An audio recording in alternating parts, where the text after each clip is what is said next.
तो अपने last videos के अंदर क्या पढ़ रहे थे? प्रायोगिक ज्यामिति 10th चैप्टर पढ़ रहे थे और प्रायोगिक ज्यामिति की 10.1 एक्सरसाइज हम लोगों ने सोल्व की थी। तो आज हम इस वीडियो में 10.2 एक्सरसाइज सोल्व करेंगे। तो 10.2 एक्सरसाइज में क्या करना है कि आपको त्रिभुज की रचना करनी है। तो त्रिभुजों की रचना करने के लिए सबसे पहले कोई जो त्रिभुज दिया गया है उस त्रिभुज में एक अनुमान के अनुसार एक रफ डायग्राम का चित्र बनाना है। तो आपको त्रिभुज XYZ की रचना करनी है जिसमें XY 4.5, YZ 5 सेमी और ZX 6 सेमी है। तो इसके अकॉर्डिंग आपको एक XYZ एक आपने त्रिभुज बनाया जिसमें XY 4.5 सेंटीमीटर है, YZ 5 सेंटीमीटर है और ZX 6 सेंटीमीटर है। जो मापे दी गई है वो मापे उसमें अंकित की जाएगी। इसको माप कर नहीं बनाएंगे, एक अनुमान के अकॉर्डिंग वैसे छोटा सा डायग्राम बना देंगे। जब आपका रफ डायग्राम बन जाएगा तो इसको देखते हुए आपने फिर डायग्राम बनाना है। तो सबसे पहले हमें क्या करना पड़ेगा, XY 4.5 सेमी का एक रेखाखंड खींचेंगे। यह रेखाखंड है। एक होती है रेखा, रेखा वो होती है जो दोनों सिरों से अनंत तक बढ़ाई जा सके। किसी सरल रेखा को दोनों सिरों से अनंत तक बढ़ाया जाए तो रेखा होती है। और किसी रेखा के दोनों सिरे स्थिर हो, बंद हो तो उसे रेखाखंड कहते हैं। और रेखा का एक सिरा स्थिर हो और दूसरे सिरे से अनंत तक बढ़ाए तो उसे किरण रे कहते हैं। ये रेखाखंड है और ये रेखा है। ये रेखा, रेखाखंड और किरण में अंतर है। हमें सबसे पहले 4.5 सेमी या 4.5 है तो 4.5 सेमी का एक रेखाखंड खींचना है। रेखाखंड खींचने के बाद बिंदु X से, ये भुजा कितनी है, 6 है, तो बिंदु X से 6 सेमी का प्रकार खोल लेना। 6 सेमी का प्रकार खोलकर चाप काटेंगे। ठीक इसी प्रकार बिंदु Y से ये भुजा 5 है तो यहां से 5 सेमी का प्रकार खोलकर चाप काटेंगे। जहां पर दोनों चापे कटेगी बिंदु ऊपर वाला Z आ जाएगा। तो अब हम ZX को और इधर YZ दोनों को मिला देंगे। इस प्रकार हमारा अभिष्ट त्रिभुज XYZ प्राप्त हो जाएगा। अब इसकी रचना लिखोगे तो रचना कैसे लिखोगे? रचना आपने पॉइंट्स में लिखनी है, पहला बनाकर नहीं लिखनी। पहला पॉइंट्स होगा कि दी गई मापों के आधार पर कच्चा चित्र XYZ बनाया। दी गई मापों के आधार पर कच्चा चित्र XYZ बनाया। नेक्स्ट पॉइंट 2, XY 4.5 सेमी का एक रेखाखंड खींचा। नेक्स्ट पॉइंट, बिंदु X से 6 सेंटीमीटर का प्रकार खोलकर तथा बिंदु Y से 5 सेमी की चाप काटी।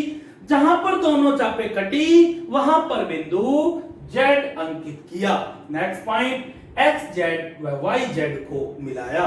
नेक्स्ट पॉइंट, इस प्रकार अभिष्ट त्रिभुज XYZ प्राप्त किया। तो ये है पहला क्वेश्चन जिसमें आपको त्रिभुज की रचना करनी है। तो त्रिभुज की रचना करने के लिए त्रिभुज की मापे दी हुई होती है, उसकी भुजाएं दी होती है, भुजाएं दी गई हो, कोण दिए गए हो, जो भी अवयव दिए गए हो उसके अकॉर्डिंग आपको त्रिभुज बनाना है। तो पहला क्वेश्चन हुआ।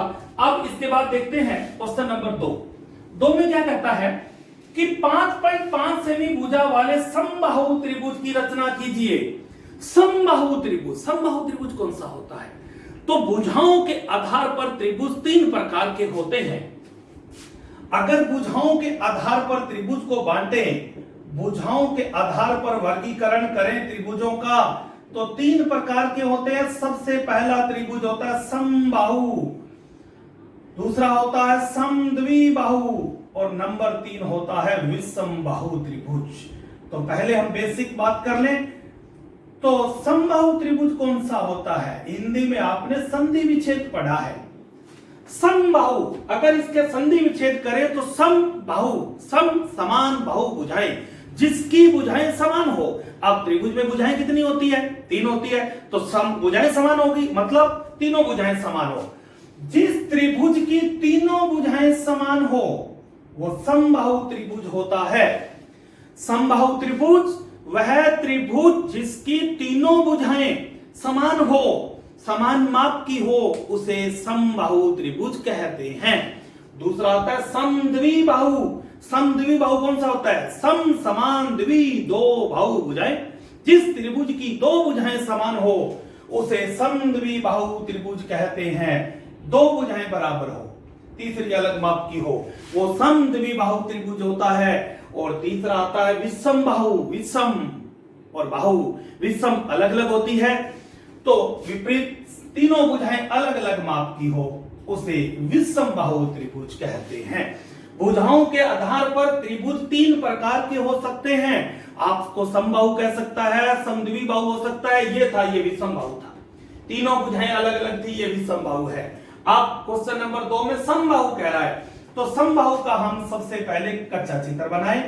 तो समबाहु जिसमें कहता है 5.5 सेमी भुजा, एक भुजा 5.5 है तो सभी भुजाएं 5.5 होगी।